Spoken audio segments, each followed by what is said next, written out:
Welcome to the Specialty Matcha Podcast. My name is Ryan. This is my co-host Zongjun, who also goes by Sam, Hello, hello. and we're the co-founders of Matcha Products. Yeah, we launched this podcast to discuss our learning journey in matcha, share startup stories, and interview experts. And today, Ryan, we made a very interesting discovery. Never been so excited about something. Yeah, real excitement. Technically yesterday, but very recently. Yeah. Hello, Ryan from the future here. Our apologies. Sam's microphone wasn't working super well at about minute 17, so there's a slight echo. We put it through a bunch of audio cleanup things. It's pretty audible, but you can still definitely hear it a little bit. So our apologies about that. We've gotten a lot of feedback about the audio quality, and we just bought a new microphone. Hopefully it won't be an issue in the future. Sorry about that. Back to the episode. So for any of our new listeners who doesn't necessarily, follow what we're doing outside the podcast, Ryan, why don't you share to them, like, what exactly are we working on? And maybe that's kind of leaning to why we end up discovering this very interesting. It's a bit too much of a cliffhanger on it, but it needs a little bit of setup, actually, because I'm afraid out of context, it might be a little bit misunderstood. But yeah, we do more than just run the Specialty Matcha Podcast. We have a company, Sanko Matcha Products. And for the last 2 years, we've been developing a countertop matcha mill to mill matcha fresh anywhere and everywhere at a similar quality standard as what you would see in a traditional Japanese stone mill called an ishiusu. So we've been working to do what is essentially a technology arbitrage play. So in other words, we're taking technologies and manufacturing methods that are pretty well developed in other industries and taking those parts, those technologies, these materials and components to build a matcha mill that mimics the physics that go on inside one of these traditional stone mill ishiusus. So you might ask, why is that important? These traditional stone mills are pretty finicky. They have their own personality.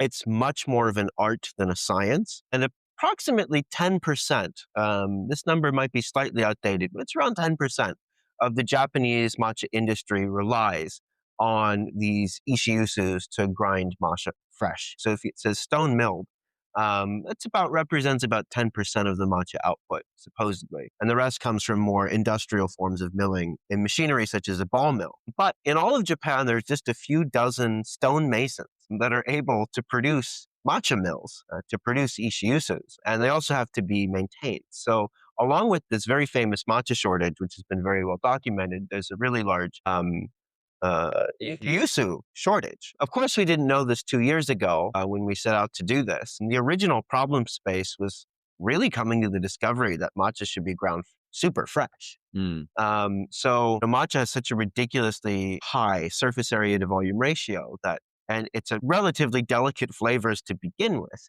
and that it's so sensitive to oxidation. That you start losing color, degradation of chlorophyll, you start losing taste in all of the volatile aromatic compounds. And most importantly, perhaps, is you start losing a lot of nutrition. Within 2 months at room storage, about 30%, so slightly higher actually, of one of the most important antioxidants in matcha, EGCG, is just totally degraded. And almost everyone is drinking matcha that has been set at room temperature for longer than 2 months. So it's literally slowly dying in that can as it gets to you.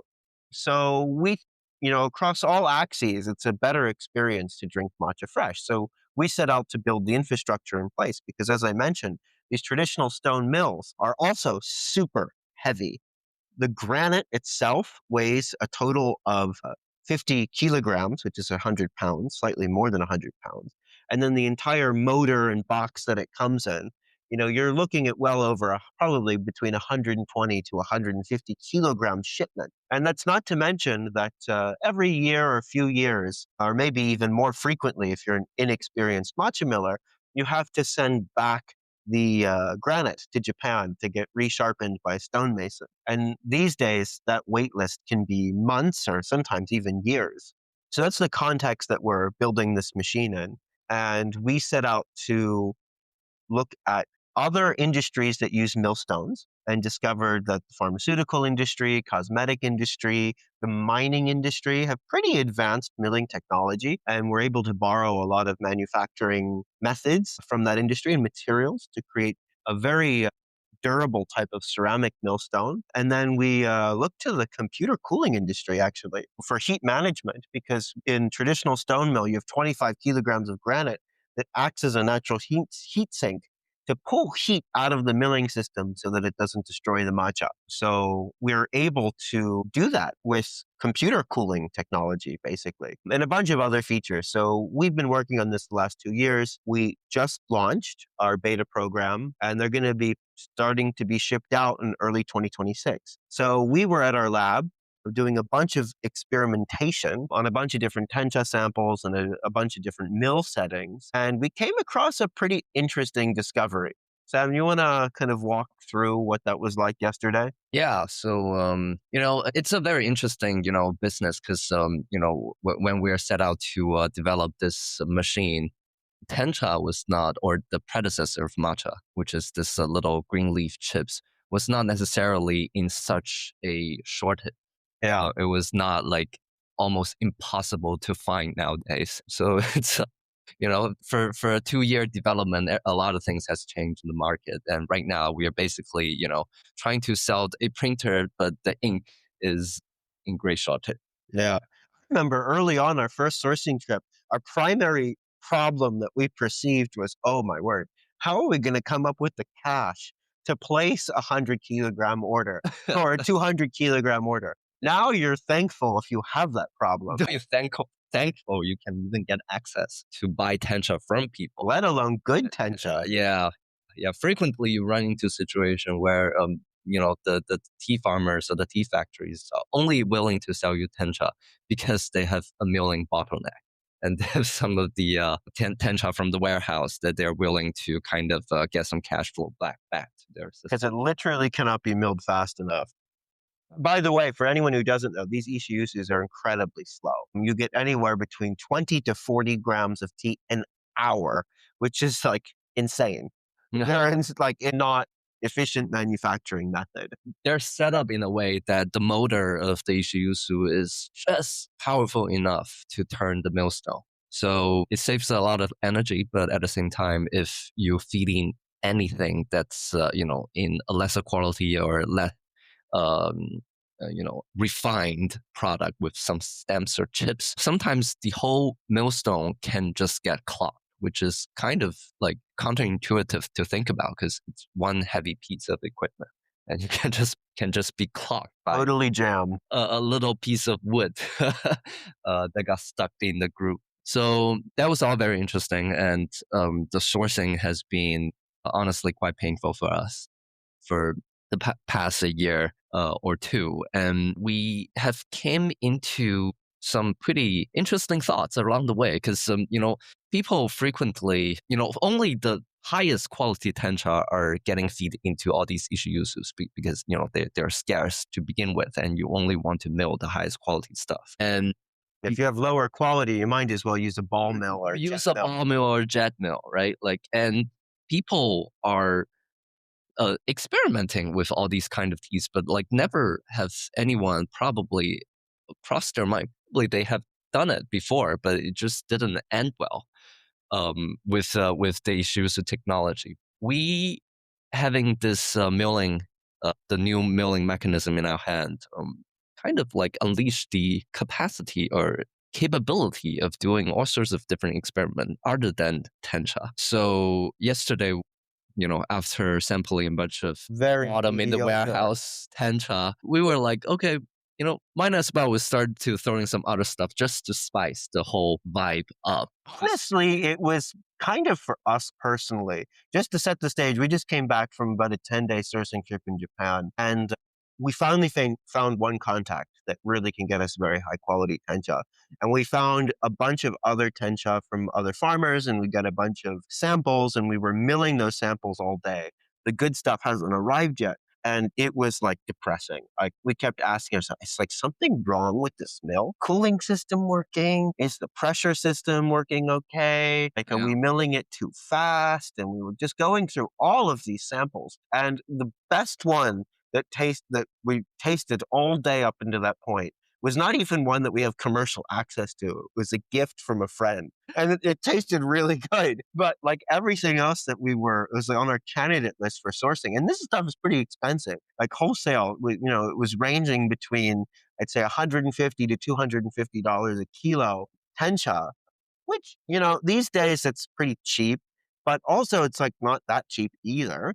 And we had like decently high expectations for this material. Like it was from good regions in Kyoto Prefecture. Some of it was conventional, some of it was organic, some of it was from some very interesting cultivars that we had never heard of, a single cultivar. And now we know why we've probably never heard of that cultivar as a single cultivar matcha. Did not taste good. I think Sam described it pretty accurately as like a mezcal burnt rubber note. So our stomachs were in pain. Our mood was in pain. So we were like, we bought this very interesting gyokuro sample that was destemmed from Horishi Shimeya, right in the middle of their lineup. We paid 1,900 yen, which is about 14 US dollars for 50 grams. And we were like, wow, we have this machine. These leaves seem soft and tender. But let's see what happens when we put them in. Yeah, let's give it a try. Well, we had very low expectations. Because we have been told that, the outcome cannot be good, which was kind of setting the expectation for us in the first place. We've had some milled gyokuro samples before. I think like I've had it in the context of ginmai-cha and some like kind of weird like matcha-esque that was gyokuro mixed with some like, ginmai-cha toasted rice notes. And, it's something that was on my radar and I've had before, but like they must have not been using very high quality base material, which would make sense in the context of like a matcha gyokuro ginmai-cha kind of thing. Yeah, and most likely the milling mechanism is not necessarily Ishiyusu. Because the feeding mechanism of Ishiyusu is, kind of, so it's a mutual optimization, right? Like for tencha and for Ishiyusu, they meant to be created for each. They're co-created. They've evolved together. So for those of you who have never seen a gyokuro tea before, it's a very like almost like needle like green tea. So it different than a tencha, which is very flaky. These gyokures, they will undergo a kind of a rolling process after being steamed. So they turn into these very long needle shape that will unfold in a hot water and turn into a regular green tea. But if you put that into a Ishiyusu, it doesn't necessarily want to enter into the milling surface. These needles kind of block each other from getting entry into the milling. Packing efficiency is too good. If you imagine you have a bunch of boulders and you put them in a giant cup, right? There's lots of space in between them. And then if you crush the boulders into smaller rocks, it has better packing efficiency. And then if you keep crushing it, like sand, it has really good packing efficiency. And tencha is super optimized in its packing efficiency to feed into an ishiyusu so it doesn't get clogged. So that's not necessarily a problem for our machine because we have this kind of like a spiral post in the feeding hole that kind of push all the tea into the milling surface. So that kind of really, in a way, pre-crushed these gyokuro needles into smaller chips. Yeah. And they milled just as fine. And the result was very, very interesting. Very good. It was the best sample that we tasted all day. Literally drank about 20 disgusting matchas. And it was such a breath of fresh air that it kind of put us back in our seats. Everything about we had preconceived notion about the ability to mill other tea kind of evaporated. It's just a very good product. Like it's a reality sitting right in front of it. The color was impeccable, the smell was impeccable, and the taste exceptionally was impeccable. It was a beautiful, beautiful tea. It tastes umami, tastes sweet, it's balanced, and it has like this wonderful, wonderful like floral fragrance that you just don't like very frequently run into in matcha. What was the most compelling thing about this milled gyokuro on our mill? The powder fineness was very, very similar to matcha. It was really not grainy at all. Honestly, it's better than some of the tencha we milled on that. Yeah. that we discover is that really garbage in, garbage out. If the tencha quality was not good, then you are not going to get a very good matcha. Fresh milling does improve lower quality if you consume it quickly, we've also noticed. But still, I mean, the machine's not magic.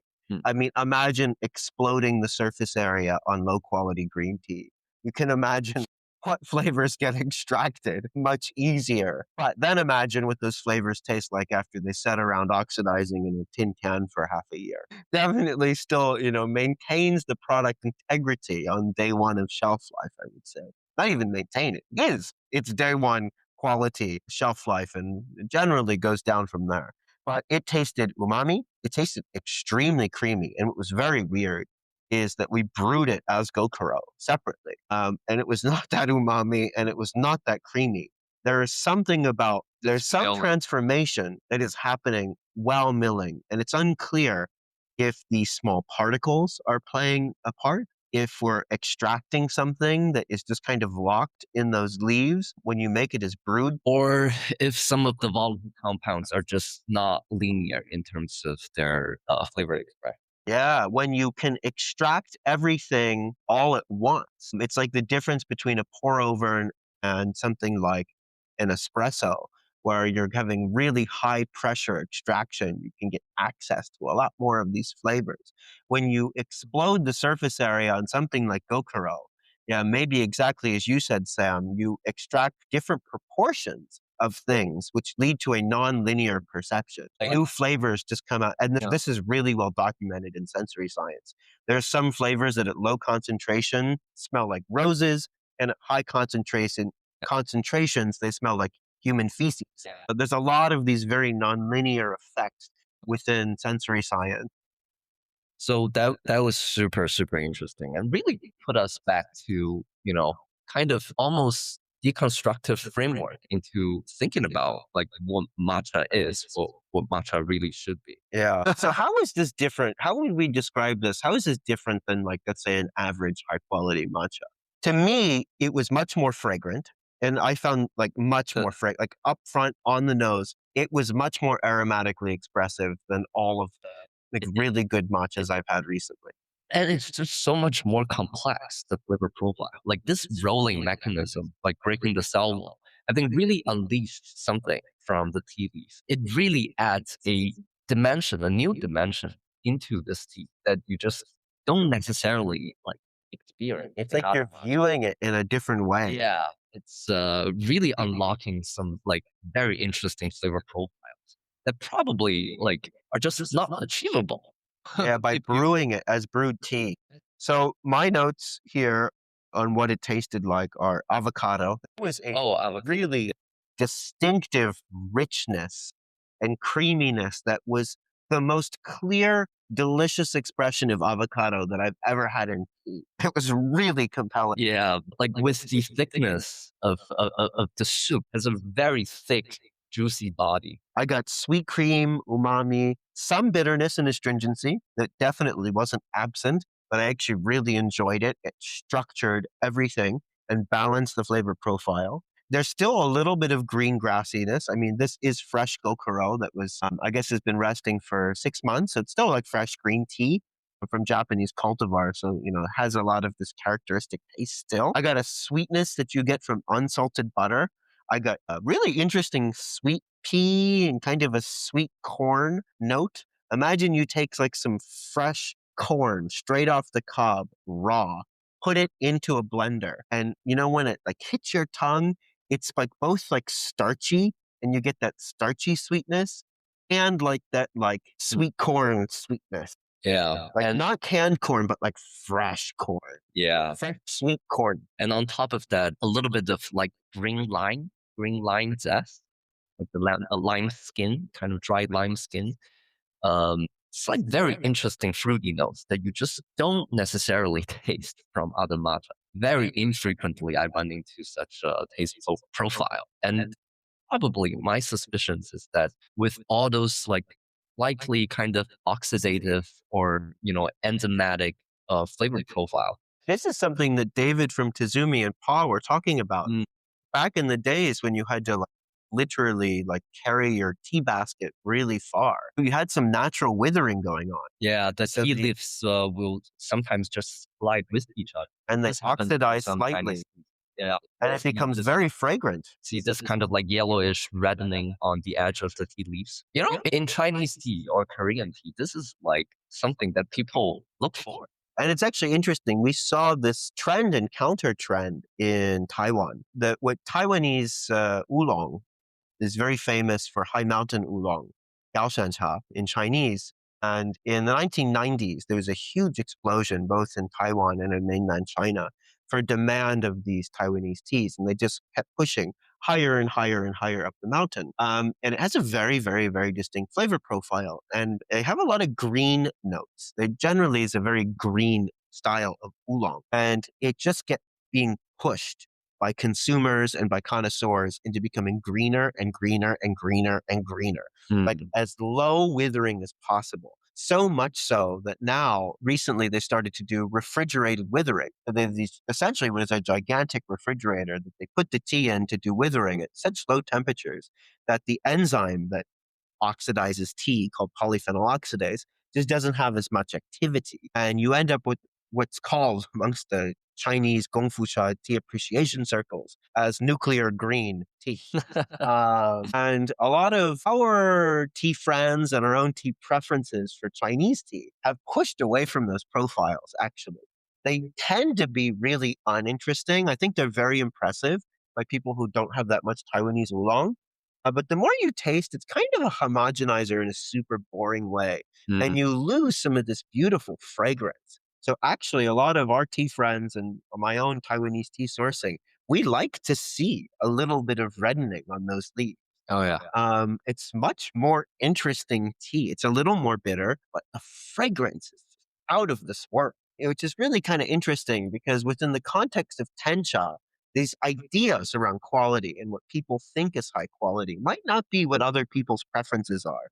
Yeah. And we saw that trend swing back. And it's interesting to see other tea friends within the matcha space show like, oh, maybe this like nuclear green concept where you're kind of trying to steam it as quickly as possible for as little oxidation as possible might lead to some lack of some very interesting, expressive, aromatic. Well, this is really controversial in a way that it's pushing the boundary of like what matcha really is. Yeah, with the context of oxidation, it's really pushing it into kind of oolong-ish. You can almost argue, Yeah. Especially with this whole rolling process in gyokuro. Gyokuro, I mean, the sample that we had probably was also very low oxidation. Yeah. And by the look of it, it was also very deep green. Yeah, it's very deep green. But this that's what we were drinking. Yeah. This idea is super interesting. But it blurs boundaries.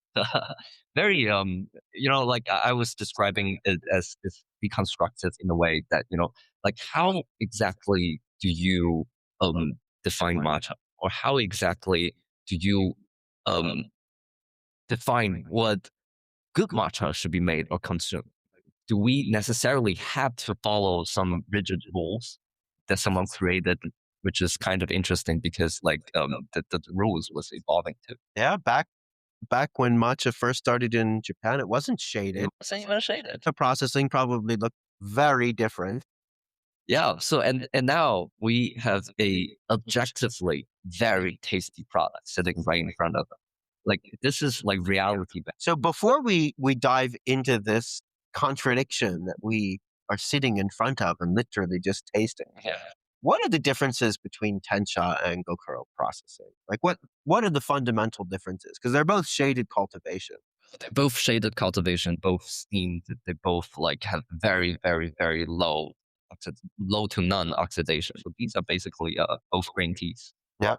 Really the only I would say major difference is that gyokuro will undergo this rolling process that kind of breaks the cell wall and turned gyokuro into this very iconic needle shape. But for the higher quality gyokuros, they're also shiagate, which means being refined, so they're destemmed. And like of course for tencha, you need to melt it into matcha to consume in a powder form, whereas for gyokuro, it's brewed. with hot water. The other huge difference too is that tencha is not really considered a finished product and still considered a semi-crude product. No one is making tencha with the expectation that it's going to taste any good. The very few people has the capability to vertically integrate all the way from farming to tencha making to shiage to the final product, just The milling. milling.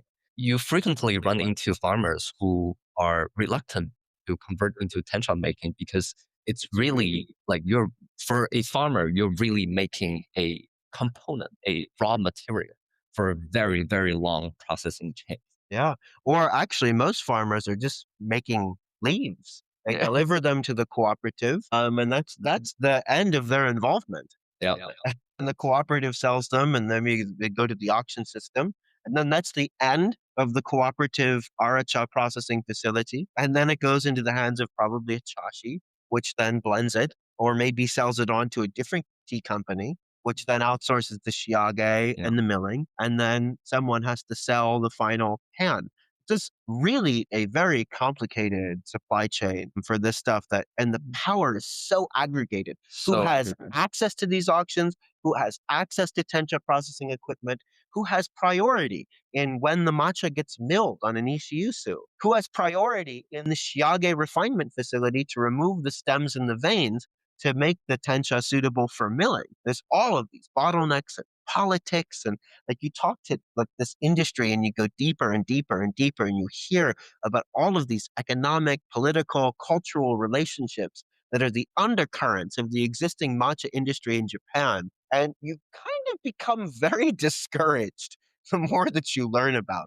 At one point, Sam and I were having a sort of an internal conversation. I turned to Sam and I said, "Do you think there's Yakuza involvement in this industry?" And for those of you who don't know, that's like sort of like Japanese gangs or mafia. But it's a very interesting reality in a way that tencha making or matcha making is a highly, highly powered, imbalanced industry. The power dynamics, all of these tencha making or matcha making segments are very, very concentrated into a very few people within the chain. And for a lot of these people, especially the farmers, they have very, very low agency into doing anything about the final outcome.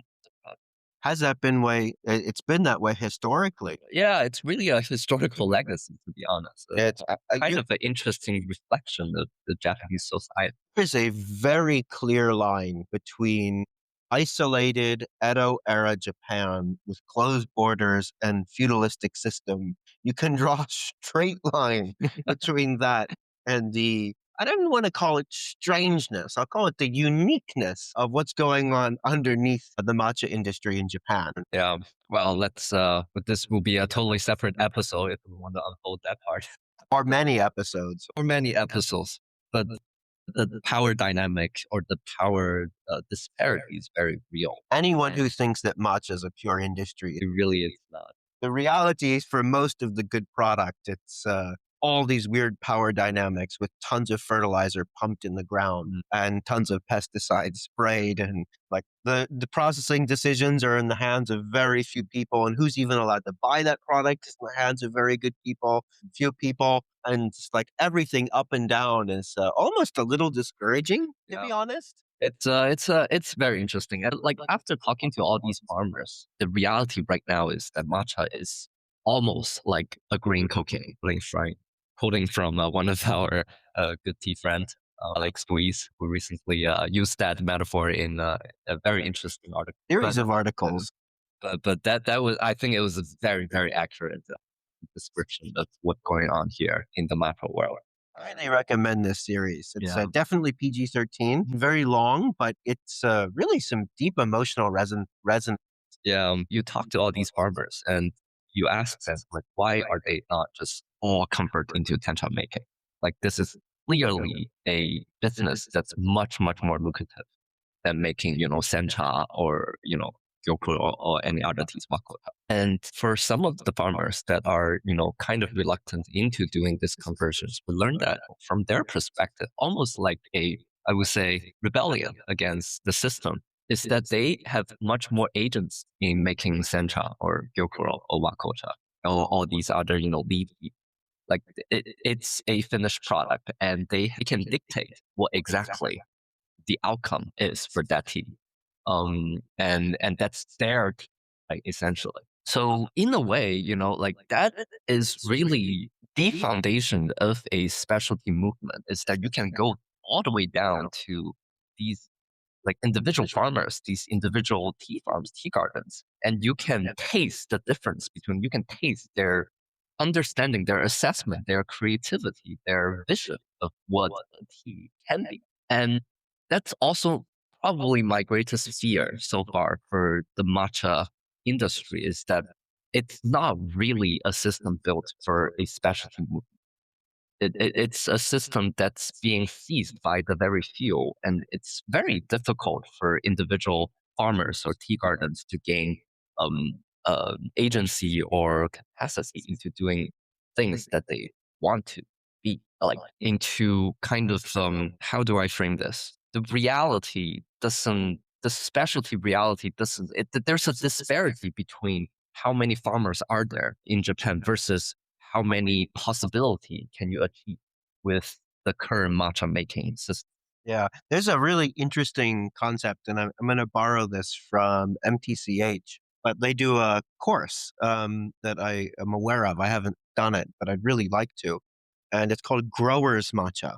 And there's a concept in wine, particularly in champagne, called Grower Champagne. And champagne actually is like has a lot of parallels between matcha. Traditionally, champagne are mostly blended products. And a lot of the champagne brands that are famous that the people who make them do not grow the grapes. They do no viniculture. It's all happening in processing afterwards and blended together to make products. And in more recent years, there's this whole movement that's kind of stepped in parallel alongside the natural wine movement called grower champagne. And it's people who are farmers that go all the way from the dirt to the champagne in the bottle. And it's called grower champagne. And it's really supposed to be an expression of them, their creativity, their land.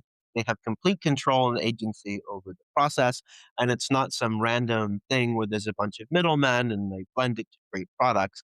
Not to pass any judgment on the large champagne houses. But there's this whole movement and whole market, actually, of people that want to support grower champagne. So Jev from MTCH, who also has a really cool, interesting Japanese natural wine importation business into Thailand, but is also really into wine. I kind of use this framework to create this class called Growers Matcha. And the problem with Growers Matcha, well, there's no problem with it inherently. It's incredible. And it's actually a mini revolution that's going on within Japan.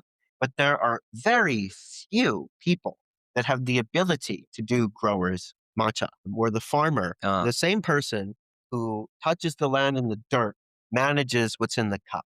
Like there's probably like a few dozen, maybe.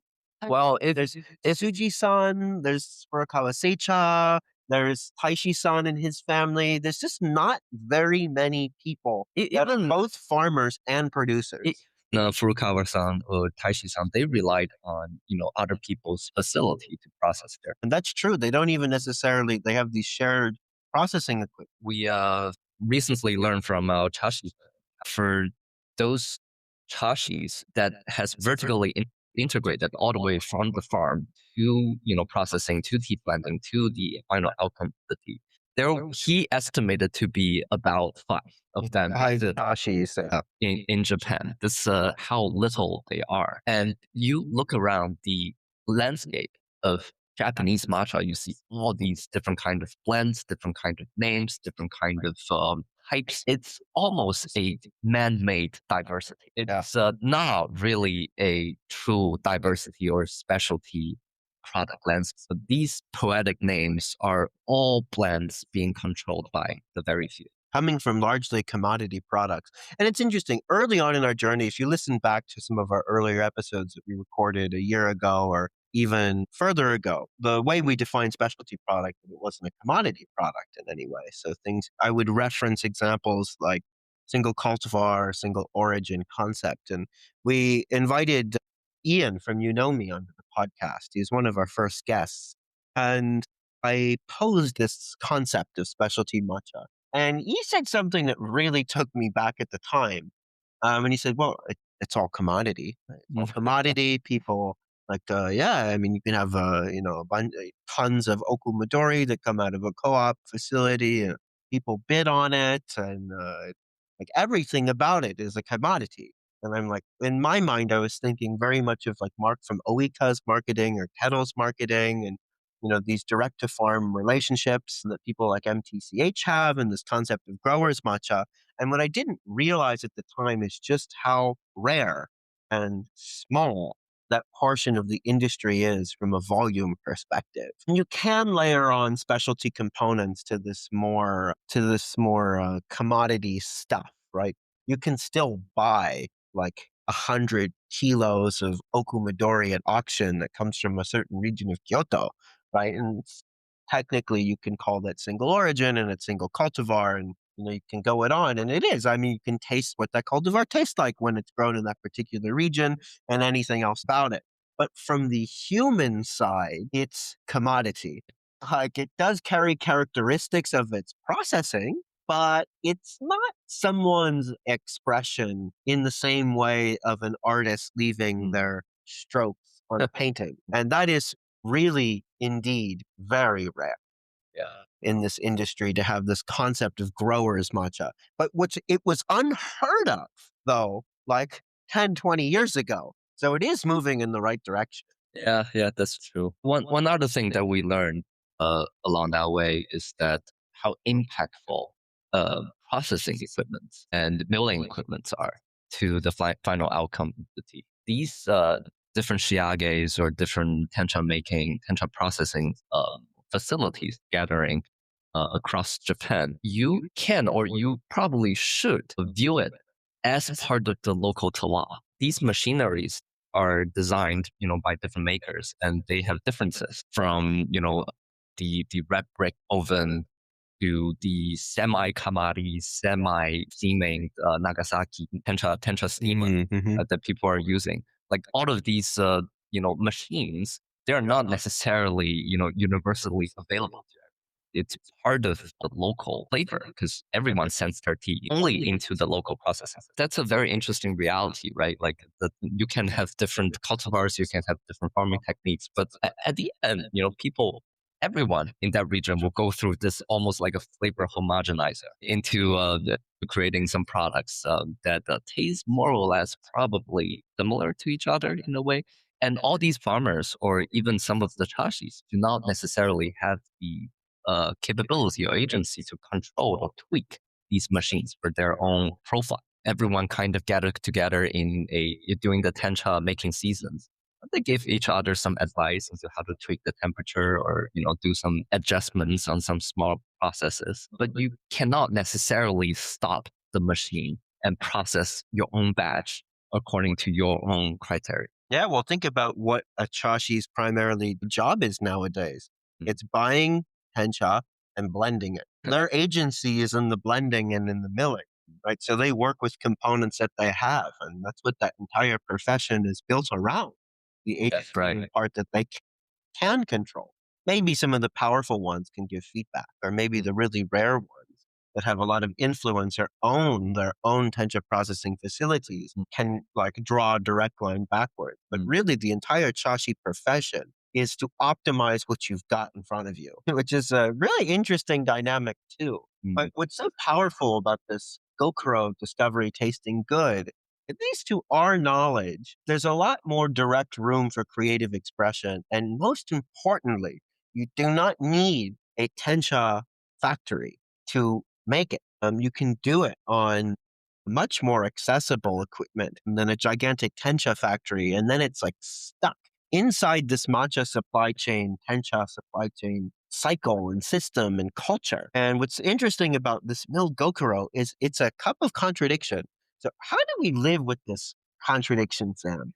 So there's a lot of stories right now. Yeah. People very upset that people take gyokuro, mill it, and they call it matcha. They sell it as matcha, but it's not coming from tencha. It's a form of mislabeling. People smell BS. They just see the intention. I need some fillers. I need some placeholders. I want to make money.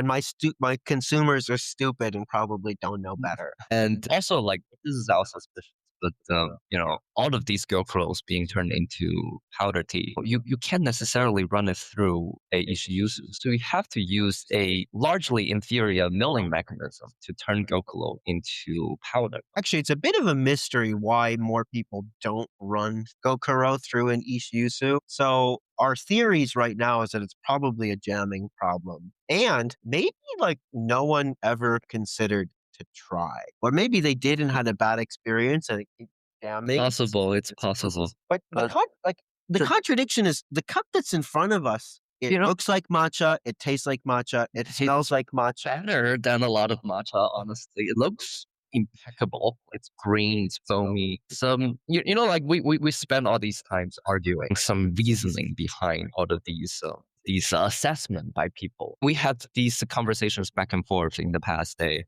as well. But like sometimes, like Ryan and I just all of a sudden sit in silence, and then we look at this tea in front of us. Like this is a objective reality. Like just tastes good, man.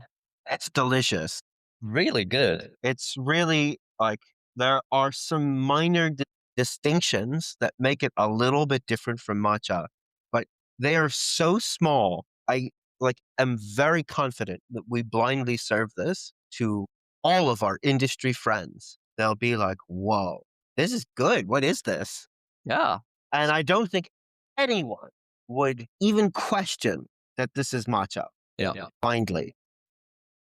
Like so much so that I want to take this to Uji and go around to the different farmers and the different like shop owners, have them taste it. Try this, guys. I just like, these like real-time videos, like, hey, what do you think? Yeah. And what do you think this is? Just find it delicious because it is. It's objectively delicious, but it's also a gigantic cup of contradiction. What do we do with this? Yeah, what do we do with this? If you would have asked me 2 days ago, like, why can you not gyokuro into matcha? I would have given you the best answer I could have. I would have been like, well, tencha is not rolled, so the cell walls are intact, so it preserves the flavor inside the leaves, and then those cell walls will get degraded when it goes through the milling process, and everything about tencha, from its moisture level to its compact efficiency and ishiyuzu design co-evolved, and really the perfect product for an ishiyuzu with centuries of optimization. And tencha is able to be stored a lot longer,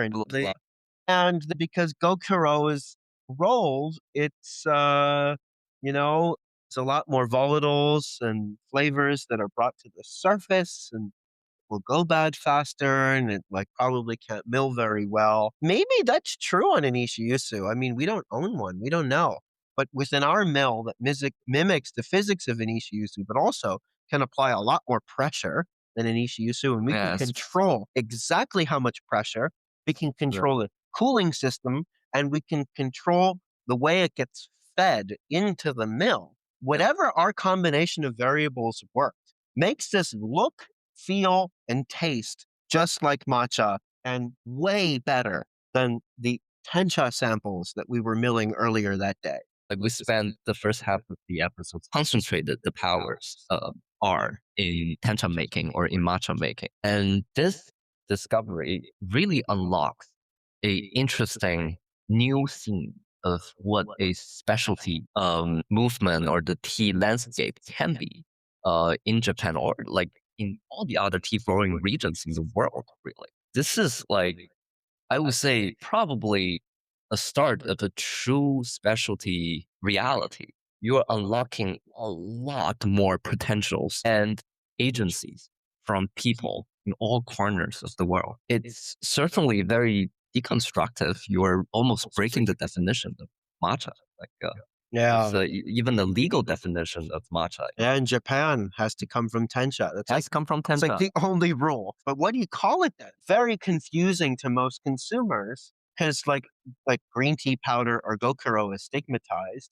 And like honestly, price to quality ratio, if you were to compare this to Western vendors, the flavor is, especially with these new matcha price increases, it tastes like a $60 can, 20-gram can of matcha. That's about what the sensory experience is. Now, having tasted so much matcha, that's what I would say it's worth if you were to blindly taste it and This is that it was matcha. this is 1900 yen for 50 grams. Yeah, so this is retail that we bought it for is less than $7 for that same can, which is the most exciting opportunity within the specialty matcha movement as this industry grows, as the infrastructure gets better, so people can do their own milling. Is like you come across these kind of insane discoveries. Like this to us feels like it's the first time we have been genuinely excited since the mill started working. Yeah. Going through a whole lot of depression, like realizing, wow, we just spent $200 on this bag of tencha and it doesn't taste good. Like it's disgusting. Try milling moga cha, which is like filler matcha. That's like matcha that's or tencha, not tencha, but it's processed on sencha equipment, but they turn the rollers off. And we are trying to find Korean and Chinese tencha, like anything that like can bring supply that just is something that's delicious for people to mill. And we've just been getting, I don't know if desperate's the right word, but much more exploratory, very exploratory and experimental. Really unlocks a lot of imagination because this is just one gyokuro we just milled. Imagine like what this could be if we tried all the other and all the other teas too. I think this machine really unlocks some interesting new mechanism of creating like called it powder tea. Like we probably need a name in the future, but creating this form of powder tea that people are consuming every day. It's like let's start putting like wakocha. Let's start putting like these stem sencha. Maybe we should start putting in oolong or even pork. Like, let's do some new experiment, Ryan. This is so interesting. It's just objectively very interesting. And, leads to an interesting like conversation as to like why. Why is this necessary? Why do you want to do this? And this is a observation that Mark from Oika made on one of his live streams. I think he was repeating this from a conversation that he was having with someone about why matcha and not gyokuro or sencha has become so popular. And he had a really great framework. And I'd love to do an episode with him on this one day. You can add value on top of it. You cannot make a gyokuro latte. Cafe, like loose leaf tea, takes a long time to brew and it's relatively low effort and you're not really adding any value.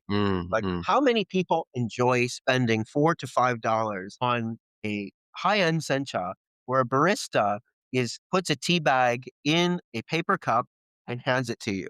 Yeah. Every time any consumer pays money and they look at the server doing certain things and they think to themselves, like, I can do that too.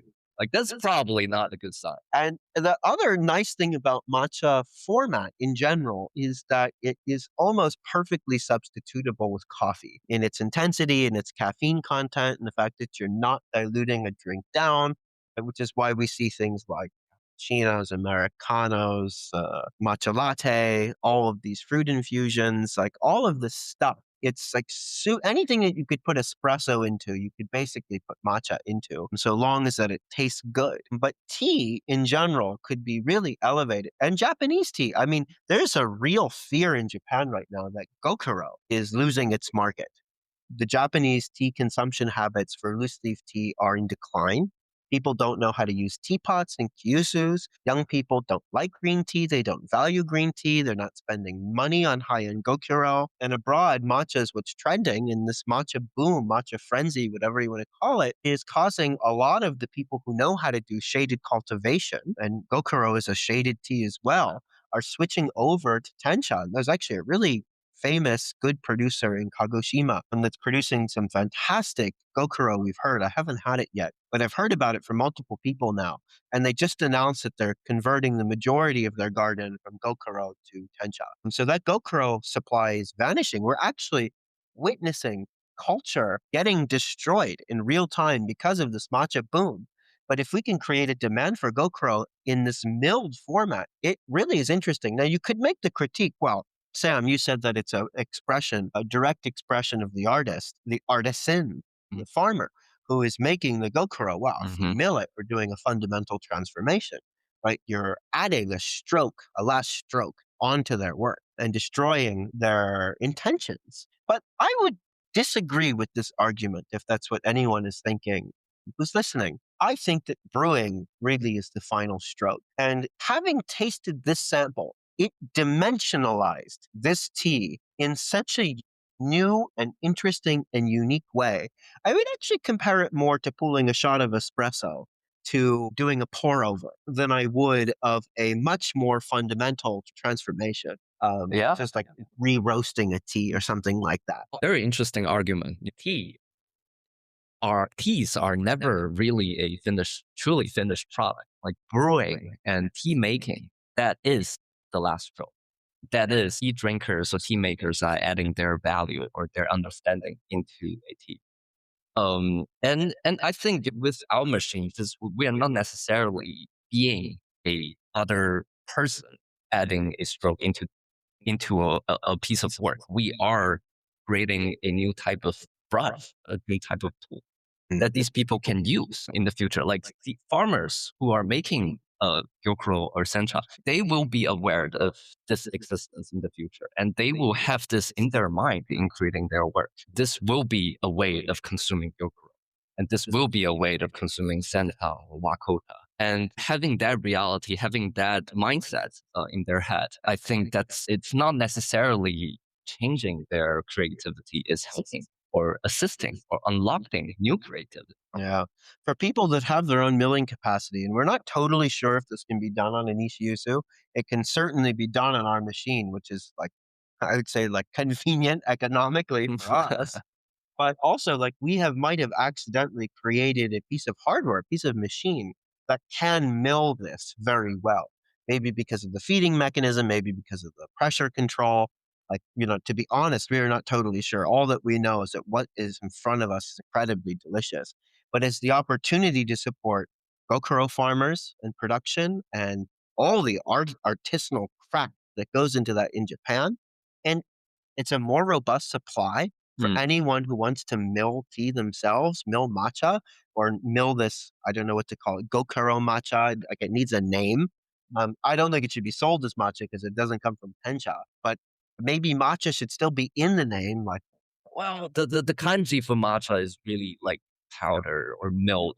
yeah, The definition honestly is fluid. But when it comes to matcha, like this whole law, like legalization of matcha's definition only happens like relatively recently when compared to, the existence of matcha across different countries and different times.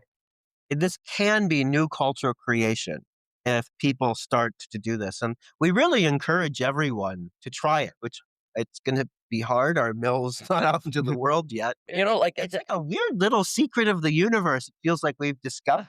Discover something. But you're so right. It's new culture creation.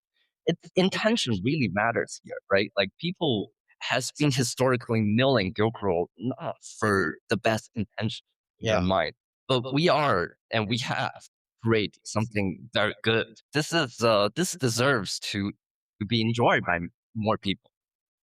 This deserves to have a stage. Good for consumers too. I mean, the price of this that we bought retail, like if you're buying these products wholesale, you can offer a matcha experience, matcha like, I'll say, experience for half the cost. Matcha prices going through the roof. It's crazy. We're asking people to pay more and more and more and more for either an as good or slightly worse product. And that's just so uninteresting. It's such a sign of a stale industry. Yeah. We are so close, I think, to like having matcha come through, have its true specialty moment where it's a whole new generation's cup of coffee, so to speak. It has a healthier caffeine profile. It's a more nutritious. It's much more easier on people that, really struggle with jitters and has entirely new dimensions of taste. And if we outprice everyone, all of these cynical people in this matcha industry, all throughout the value chain are going to be right. This boom is going to die down. We overinvested. That was a mistake. And then matcha will be on a slow and steady decline, which I don't think it's going to be, but it might be if it's going to cost you $100 to get your tiny can of matcha that tastes worse than it did last year. There's just not that many people who are willing to go through that. Actually, the reason we discovered this is because it is so difficult and painful and, like, quite frankly, disgusting to try to find good matcha, having worked through so many disgusting samples and things that you would think were great. We went to northern Kyoto, to a region that generally just gets blended into ujicha. We found some interesting conventionally grown yabukita. It was like over $200 a kilo. We tasted it and we compared it next to some Chinese yabukita from Zhejiang for $30. And we were like, oh, whoa. This is almost the same quality, if not slightly worse. 6 times price difference. It's really discouraging. Like, we have tried to venture into these no man zones, these undiscovered regions. And part of my greatest fear is that there is no true specialty, tea out there. Like, these are just raw material, raw ingredient supplying regions. There are still a lot of regions for us, for people to venture into. And there's still a lot of people doing a lot of very interesting and good work. Don't get us wrong, but also, like, this could be partially true in the way that it's the reality of how this whole industry is. Everyone who is discoverable to purchase matcha from directly or tencha from directly is discovered. And, like, we've been talking to these farmers, and on these recent sourcing trips, I mean, it is not uncommon to hear stories of people getting reached out to 20 to 50 times a day. And with AI and translation tools getting better and better, sorting through what is a garbage message versus a genuine message is going to get harder and harder and harder. And that's why, like, if you try to do this, people just don't respond. Absolutely. And also, like, for all these regions, like Shiga, like Mie, like, they are contracted to be supplying materials to Uji or to, like, some certain large companies or big farms. Like, there isn't a really specialty oil, so to speak, out there for a truly expressive product to grow. Like, they are desperate to be a blank component of the industry. So that's really a fear of mine, or fear of us, that it's just not possible to. It's not possible to find something interesting. It's not even possible to get something to begin with. Like, we recently was told by our tea friends in Fuji, if you go to Shiga or Mie, you cannot really buy it There's from them. very few producers that aren't contractually obligated already, where all of their volume is spoken for, basically. So, like, how do you cope with that reality if you are trying to push a specialty movement? It's not there, like, in those places. But like, there are still a lot of regions in Japan. Like, you venture down south, you have Yame, like all these higher mountain places in Kagoshima, which we have never been yet. We haven't been yet. But, for these regions that we have tried to venture into, the reality is very. Yeah, very discouraging for a rich and interesting specialty industry. Because, I mean, we would like to see hundreds of specialty matcha companies working directly with farmers and then milling the tea fresh so that it's really the best possible product delivered to that cafe or to those consumers. I mean, to have this, like, really rich, interesting ecosystem of storytelling and sourcing and flavor diversity at a reasonable price with new consumers in every corner of the earth speaking all of the languages. To create something that is just awesome. Yeah. Just like we see in specialty coffee or in some of these other industries, where it's this huge diversity. And the current structural problems within tencha make it incredibly complicated to do this type of storytelling. And, like, you get to a pretty quick point where you stop learning interesting things. And we're, I would say, at a plateau in our learning journey for tencha, where, like, it's like the novelty has worn off a little bit on a lot of the stuff.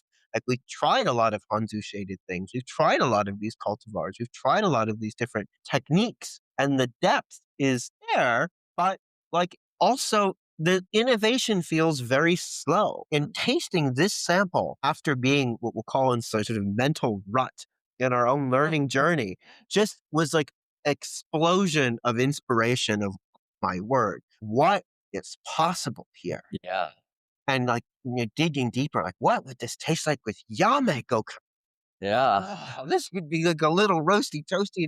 It's probably like mind-blowingly incredible. Yeah. Like, what happened if you roll the gyokuro a little harder or a little lighter?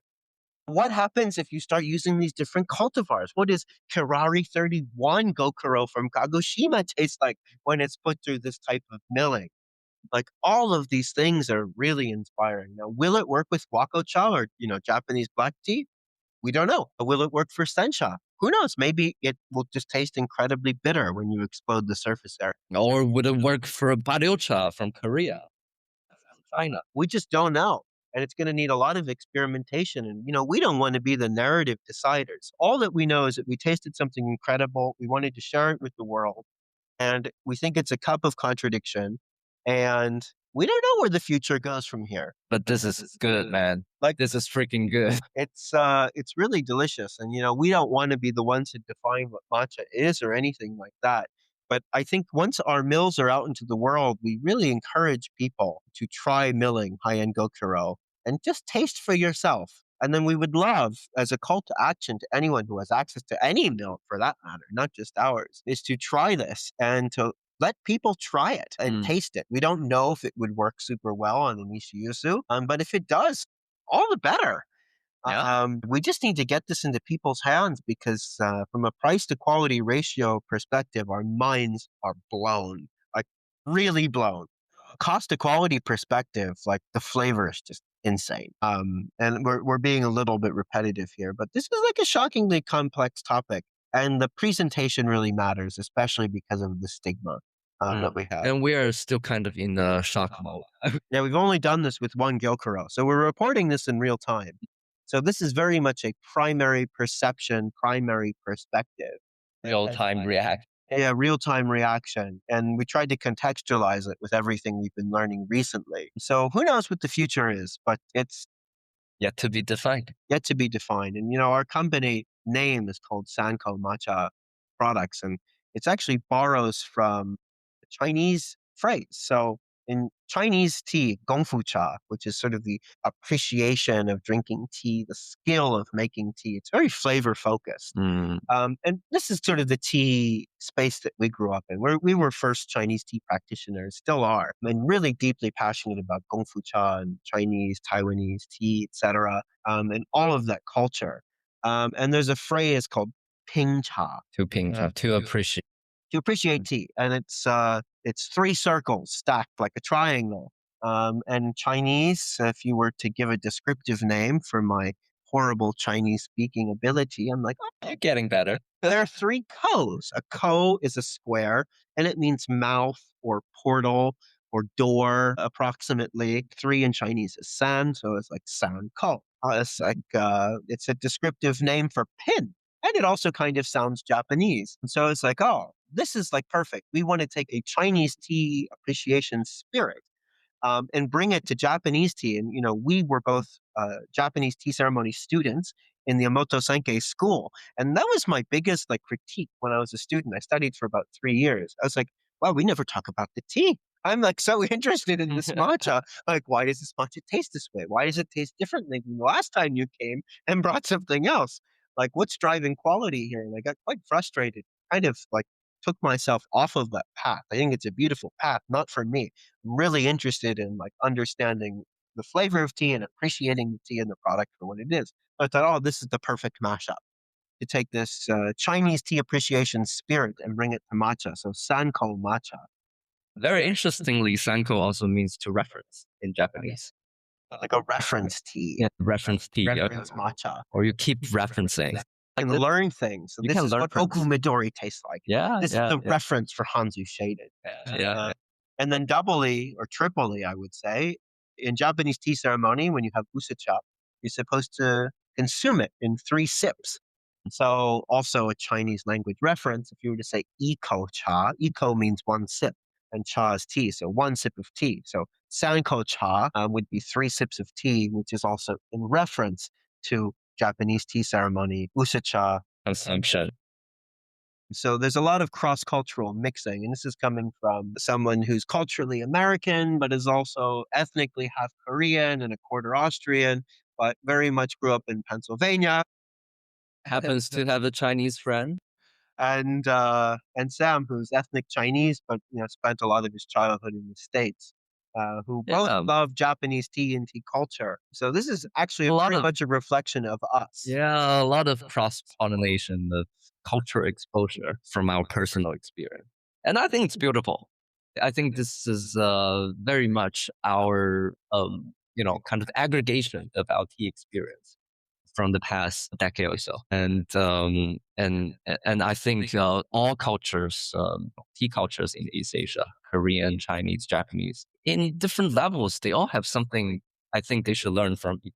Oh yeah, And the end result of that, I think, can be something truly beautiful. Intention really matters. People keep using the word cultural appropriation to accuse each other, but it's really about the intention. By the end of the day, like, are you appreciating this form of art, this form of enjoyment, and the intention of referencing, the intention of appreciating? I think is the spirit of drinking. yeah. And I think for this particular blend from Horishishime and Gyokuro that we milled, whose product name is poetic and I cannot pronounce. It's Otori no Tsuyu. It means the dew of Hine. Mm. Tori no Suyu. I would say that uh, we got to see this product. We got to see this painting, this product, taste this product, see this painting in a way that it has never been seen before. I would be shocked if anyone has ever milled this product into a matcha-like consistency and a temperature controlled, pressure controlled, RPM controlled mill that mimics the physics of an Ishiyusu to create a matcha-like product. And we dimensionalize this in a way that I don't think anyone has ever seen that side of the painting before. Whether or not this flavor profile was the intention of the producer, I appreciate this tea in such a fundamentally different way now that I have tasted it like this than I ever would have brewing it with cold water versus brewing it with the perfect temperature water versus brewing it with soft versus hard water, or all of the agency I have as a brewer to control the flavor profile outcome. This was like a whole new level of like understanding, wow, I cannot believe that nature in combination with all of these skilled human hands created something that tastes this delicious. And I think it's really just seeing another side of the painting that no one knew was there. Yeah, it's like people use X-ray to scan that Renaissance painting and found another layer underneath the painting. That whole story. This makes Very me interesting. incredibly excited. We don't know Very what the future is. It's a real-time recording. So tell us what you think. Would you be interested in trying this? Do you think that this is cultural appropriation? Do you think that we're adding a final stroke onto the masterpiece of someone's gyokuro? Do you think that this should be called matcha? Or should it be called something else? We'd love to hear from you and your ideas, because honestly, we don't know. No idea. Whatever you accuse us, I don't care either. You should try it too. I think it's a perfect place to stop. So if you enjoyed this podcast, please consider sharing it with a friend, and we'll see you in the future. See you in the future.